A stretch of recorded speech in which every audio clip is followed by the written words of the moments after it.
얘들아, 안녕. 자, 이렇게 정말 간만에 우리가 온라인으로 만나게 되었습니다. 얘들아, 선생님이 지금 이 영상을 몇 번째 찍는지 몰라요. 뭔가 이렇게 혼자 노트북만 보고 이야기를 하려니까 자꾸 말이 꼬이네요. 이번 영상이 부디 완성본이 될 수 있기를 바라면서 선생님 한번 끝까지 가보도록 하겠습니다. 자, 우리가 허생전에 대해서 배우고 있었습니다. 그래서 지난 시간까지는 여러분들이 작품을 읽고 그 작품 속에 나타난 사회문화적 배경을 조금 직접 찾아보고 하는 시간을 가졌었어요. 그래서 이번 시간부터는 직접 학습 활동을 한번 풀어보면서 우리가 전체적인 내용을 또 한번 정리해봤으면 좋겠습니다. 이번 시간이랑 또 다음 시간에 할 내용 정말 핵심적인 부분이거든요. 혹시 아직 32쪽이랑 33쪽 안 푼 친구들이 있다면 꼭 스스로 풀어보고서 이거를 들어줬으면 좋겠어요. 자, 32쪽은 여기 화면에도 나와 있듯이 이 허생전에 반영된 사회문화적 배경을 파악해보는 내용입니다. 자, 사회문화적 배경을 어떻게 파악해 볼 거냐면 허생이 작품 속에서 했던 말과 행동을 통해서 우리가 한번 살펴보도록 하겠습니다. 자, 여기에 보면 말과 행동을 세 개의 칸으로 교과서에는 나누어 놨었는데요. 각각의 부분들을 선생님이 한쪽으로 구성을 했어요. 그래서 여러분들이 사회문화적 배경을 잘 찾았는지 한번 확인하면서 열심히 필기 해줬으면 좋겠어요. 일단 첫 번째로 허생이 과일과 말총 사재기를 했던 부분, 그리고 허생이 아하, 내가 겨우 만냥으로 나라의 경제를 흔들어 놓았으니 이 나라의 형편이 어떤지 알만하구나 라고 하는 부분이 있었죠. 여기에서 우리가 알 수 있는 사회문화적 배경이 무엇일까요? 일단 우리가 지난번에도 얘기를 했듯이 과일은 여러분 주로 어디에 올리는 그런 물건이죠? 제사라든지 잔치에서 쓰는 물건이에요. 그런데 우리 사대부들은 과일값이 허생이 사재기를 해서 10배나 올랐음에도 불구하고 제사를 지내기 위해서 과일을 구매를 합니다. 그런데 허생이라는 사람을 통해서도 알 수 있듯이 그 당시 양반들이 돈이 많았나요, 여러분? 돈이 없이 몰락한 양반들이 굉장히 많았어요. 그럼에도 비싼 돈을 주고서라도 제사를 지내고 또 잔치를 하려고 하는 거, 이런 거 여러분, 정말 지금 중요한 게 뭔지 모르고 거칠에만 치중하는 그런 허례허식의 풍속을 보여준다고 할 수 있겠죠. 허례허식이라는 이 말은 어렵게 생각할 필요가 없어요, 여러분. 허는 무언가 비었다, 허점이 있다라고 이야기를 할 때 쓰는데, 예절이라든지 그런 의식 같은 거, 그런 것들을 실속도 없으면서 이런 거를 겉으로만 챙기려고 하는 그런 모습들, 그거를 허례허식이라고 합니다. 어쨌든 이 부분에서 허례허식의 풍속을 아주 잘 보여준다는 걸 알 수 있어요. 그리고 허생이 그 만냥으로 이 나라 전체를 혼란스럽게 하잖아요. 여기서 알 수 있는 거는 당시 경제 구조가 굉장히 취약했다라는 것을 보여주려던 게 아닐까 싶습니다. 또 마지막 부분을 한번 볼게요. 여기에 보면 여러분, 우리 조선이 외국이랑 무역이 적대요. 아, 그랬구나. 그 당시에 외국이랑 무역을 별로 하지 않았구나. 또 수레가 나라 안을 돌아다니지 못했대요. 음, 이랬겠죠. 그 당시에 여러분, 고속도로가 있었을까요? 그렇지 않았겠죠. 뭐, 유통이 그 당시에 잘 발달하지 않았고, 무역도 발달하지 않았구나라는 걸 여기서 알 수 있었겠죠. 그리고 무역이 발달하지 않았기 때문에 모든 물건들이 조선 안에서만 만들어져서 조선 안에서만 팔리는 거잖아요. 그래서 이렇게 허생이 사재기를 통해서 큰 돈을 벌 수 있었겠죠. 이 부분을 통해 사재기가 가능했던 좀 취약했던 그런 조선의 경제 구조를 잘 보여줌을 알 수 있습니다.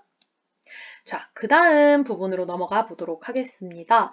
이 부분에서는 조선이 옛날 명나라에 입은 은혜가 있다라고 허생이 이야기를 하는데요. 여러분, 명나라가 우리나라를 도와줬던 전쟁이 뭐라고 했었죠?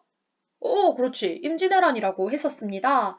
그래서 임진왜란 때 명나라한테 우리가 은혜를 입었기 때문에 그에 대해서 갚으려는 마음이 그 당시에 있었구나. 그걸 알 수 있을 것 같은데요. 또 허생이 했던 말 중에 명나라가 청나라한테 망했었대요. 아, 그 당시에 명나라가 망해서 그 자손들이 우리나라에서 막 떠돌아다니고 있었구나. 라는 것도 허생의 말을 통해 알 수 있었습니다. 그럼 이런 명나라를 망하게 한 청나라가 힘이 굉장히 세졌다는 걸 알 수 있겠죠. 그래서 허생의 말 중에 청나라가 천하의 주인이다.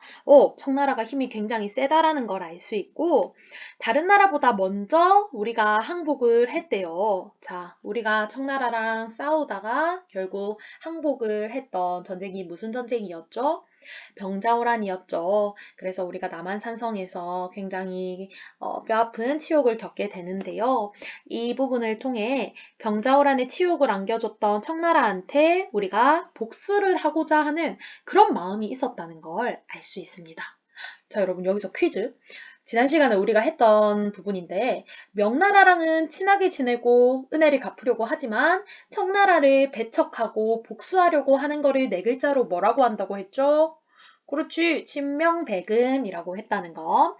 허생의 말 속에서도 그 부분을 알 수 있습니다. 자, 그 다음으로 넘어가 볼게요.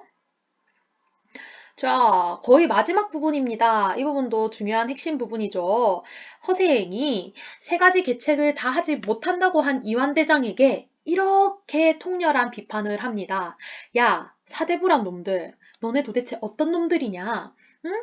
지금 먹고 살기 힘든 상황에서 말타기, 칼쓰기, 창찌르기, 활쏘기, 이런 거를 익혀야 될 판국에 여전히 그런 옷을 입고, 예법, 법칙 이런 것만 찾는단 말이냐 하면서 엄청나게 비판을 하고 있다는 것을 알 수 있어요. 허생을 통해서도 알 수 있었듯이 여러분 양반들이 그 당시에 먹고 살기 힘든 사람들이 많았어요. 그리고 나라 자체가 전쟁 이후에 굉장히 혼란스러웠음에도 불구하고 그들은 실질적으로 필요한 일을 하지 않고 여전히 성리학적인 그런 예법, 관념, 명분 이런 것만 중요시했다라는 걸 이 부분에서 알 수 있겠죠. 그리고 이 부분을 작가가 허생의 입을 빌려서 사대부들을 비판하고 있다는 것을 알 수 있을 것 같습니다. 자, 우리가 지금 1번 허생의 말과 행동을 통해서 사회문화적 배경을 추측해봤고 이제 32쪽 두 번째 2번에 보면 허생전에서 알 수 있는 사회문화적 배경을 더 찾아보라 라고 되어 있는데요. 첫 번째로는 신분제, 조선 전기부터 굉장히 탄탄했던 신분제가 점차 흔들리고 있다는 것을 알 수 있었어요. 어떤 부분에서 알 수 있었지? 일단은 양반들이 굉장히 가난하고 그랬다라는 거. 하지만 그와 반대로 변씨와 같은 신흥 상공인들이 성장을 해서 굉장히 많은 돈을 벌었다는 거. 이런 부분들이 있었죠. 그래서 오히려 양반인 허생이 변씨, 양반이 아닌 변씨한테 막 돈을 빌리고 했던 장면이 있었어요. 아, 신분제가 조금씩 흔들리고 있었구나라는 걸 알 수 있습니다. 그리고 전라도 변산에 도둑대가 많았었는데요. 그 사람들 왜 도둑이 됐다고 했었죠? 네, 살기 어려워서 도둑질을 할 수밖에 없었던 그런 백성들의 힘들었던 삶을 또 허생전에서 잘 보여주고 있었고요. 또 인재, 우리나라에 필요한 인재들을 등용하는 데 있어서 문제점을 또 잘 보여주고 있었는데요. 이 부분은 여러분 교과서 26쪽을 한번 펼쳐볼까요? 26쪽의 다섯 번째 줄을 보면 지금도 신기하고 뛰어난 재주를 가지고도 때를 만나지 못해서 산속과 바닷가에 묻혀 있는 사람들이 많다. 하지만 기득권 계층들은 그들을 등용하지 않는다. 이런 부분이 작품 곳곳에서 나오고 있었는데요. 여기에서 알 수 있는 게 정말 재능을 가지고 나라를 위해서 일할 수 있는 인재들은 제대로 국정에서 일하지 못하고 오히려 힘과 권력을 가진 사람들이 오히려 거기에 많이 만연해 있었다라는 거. 그래서 인재 등용의 문제점을 또 잘 보여주고 있었다는 걸 알 수 있습니다. 자, 그러면 바로 옆 페이지인 33쪽으로 넘어가 볼게요. 우리가 살펴봤던 사회문화적 배경을 바탕으로 해서 이 글이 도대체 어떤 의미를 지니면서 문학사적으로 우리한테 어떤 메시지를 주는지 한번 살펴보도록 하겠습니다. 쌤이 여기 빨간색으로 체크를 해놨죠. 그만큼 굉장히 중요한 부분입니다. 일단 허생이 이완대장에게 세 가지 제안을 하게 됩니다. 이거는 이완대장이 허생한테 우리가 인재를 구하는데 우리가 병자호란의 치욕을 좀 씻고 나라의 힘을 기르기 위해서는 어떻게 해야 될까요? 라고 허생한테 물어보게 되는데요. 허생이 첫 번째로는 진짜 제대로 인재를 등용하고 싶으면 내가 추천을 할 테니까 임금이 정성을 다해서 그 인재를 데려오려고 노력하도록 해라 라고 제안을 하죠. 하지만 이완대장은 감히 우리 임금님께서 어떻게 그런 행동을 하시겠습니까? 불가능합니다. 라고 이야기를 합니다. 오케이, 알겠다. 그럼 두 번째로는 종실의 딸. 종실은 임금의 친인척들을 이야기를 하거든요. 자, 친인척들의 딸을 명나라 자손들한테 시집을 보내고 또 권력을 지니고 있는 세도가들의 재산을 뺏어서 명나라 자손한테 나눠줘라 라고 이야기를 합니다. 왜 이런 이야기를 했을까요? 왜냐하면 그 당시에 사대부 계층이 명나라의 은혜를 갚기 위해서 노력해야 된다라고 말로 막 이야기를 했었거든요. 그러니까 너네 진짜 명나라한테 은혜를 갚을 거면 지금 힘들게 살아가는 명나라 자손들한테 돈을 좀 주고 시집도 보내고 해라 라고 제안을 하지만 이완대장은 감히 어떻게 제가 기득권 세도가들의 계층의 권력을 빼앗겠습니까? 불가능합니다 라고 이야기를 하죠. 다 안 된다고 하네. 자, 그럼 세 번째, 마지막으로 제안을 합니다. 오케이. 정말 적을 치고 싶으면 그 적에 대해서 알아야지 우리가 적을 칠 수 있다. 나라의 젊은이들을 머리를 다 잘라서 변발을 시켜서 되놈의 옷을 입힌 후에 청나라에 보내라. 그래서 유학을 하도록 해라. 이렇게 제안을 하게 되죠. 여러분, 여기서 되놈은 당시에 중국인들을 좀 낮춰 이르던 말이었습니다. 자, 어쨌든 이거를 제안을 했더니 감히 어떻게 양반가의 자제들을 그 머리를 잘라가지고 청나라에 보내겠습니까? 사대부로서 우리는 유교적 관점에서 예법을 지켜야만 합니다. 불가능합니다. 라고 전부 다 No! 라고 이야기를 하게 됩니다. 아니, 진짜 나라의 힘을 기르고 싶고 청나라한테 복수를 하고 싶으면 무언가 행동을 해야 될 거 아니에요. 근데 전부 다 안 된다고 하게 되죠. 자, 여러분. 이런 모습을 통해서 작가는 궁극적으로 어떤 부분을 비판하고 싶었을까요? 이게 결국 이 작품의 주제와도 연관된다고 볼 수 있습니다. 첫 번째로는 북벌론이 굉장히 허구적인 것이다 라는 것을 비판한다고 볼 수 있겠죠. 북벌론이 뭐였습니까? 그렇죠. 북쪽에 있는 청나라를 정벌하자라는 입장을 이야기를 하는데요. 당시 사대부 계층이 우리 청나라한테 복수해야 된다라고 말로만 이야기를 했었지 결국 실질적으로 아무런 행동도 하지 못하고 있다라는 것 그런 부분들을 비판하고 있다는 걸 알 수 있을 것 같아요.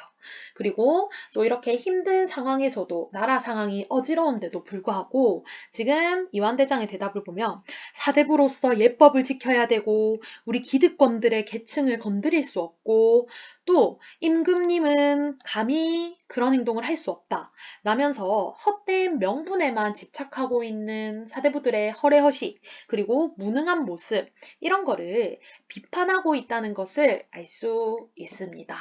그러니까 정말 청나라를 치고 싶고 정말 명나라한테 은혜를 갚고 싶으면은 또 정말로 이 나라를 살리고 싶으면은 이러이러한 것들을 해야 되는데 실질적으로 아무런 노력도 하지 않고 그냥 사대부로서 예법을 지키기에만 지금 연연하는 그들의 허례허식, 무능한 모습 이런 거를 궁극적으로 비판하고 있다는 걸 알 수 있겠죠. 오케이, 좋습니다. 그러면 자, 여러분 다 왔어요. 마지막입니다. 작가의 생애를 통해서 작가는 과연 또 어떤 메시지를 주고 싶어 했을지 한번 살펴보도록 할게요. 이 부분 읽어봤을 거예요. 일단 박지원은 실학자였대요, 여러분. 실학자가 뭐지? 실학자는 당시에는 여러분 실학이 아니라 조선 중기 초반까지만 해도 성리학적인 관념이 굉장히 강했어요. 근데 성리학은 관념적이었겠죠. 어렵고 추상적이고 관념적인 학문이었기 때문에 실질적으로 백성들한테 도움을 주는 내용이 잘 없었습니다. 하지만 그 당시 되어서 우리 백성들을 위한 실질적으로 도움이 되는 학문을 하자라고 해서 실학자들이 등장하게 되는데요. 여기서 보면 박지원은 상공업 협업을 중요시하고 청나라의 문물을 받아들여서 우리도 힘을 기르자라고 주장을 하던 북학자였다라는 거, 북학론을 주장하던 사람이었다는 걸 얘기를 하고 있었습니다. 그래서 작가는 허생의 입을 빌려서 우리 정말 발전하고 있는 청나라의 문물을 여기서도 나왔듯이 배워야 된다라는 것. 그리고 두 번째로는 실학을 공부한 사람으로서 진짜 우리나라를 위한다면 백성들의 삶에 실질적으로 도움이 되는 정책을 펼쳐라. 너네 그런 헛된 명분만 중요시하지 말고 백성들을 실질적으로 생각해라. 라고 주장을 하고 있다는 걸 알 수 있을 것 같습니다. 자, 여러분, 이렇게 끝이 났는데요. 우리는 조선시대 그 당시를 직접 살아보지는 못했지만, 이런 선조님께서 쓰신, 선조가 쓴 작품을 통해서 당시의 삶의 모습을 간접적으로나마 체험할 수 있습니다. 역사는 계속해서 반복되고 있는 것 같아요. 그래서 우리가 이 부분에서 또 배울 수 있는 부분은 무엇일지, 현재는 우리에게 어떤 또 시사점을 주는지를 한번 같이 생각해 보면 좋을 것 같습니다. 다들 긴 시간 열심히 들어줘서 너무 고맙습니다. 다들 좋은 하루 보내요. 안녕!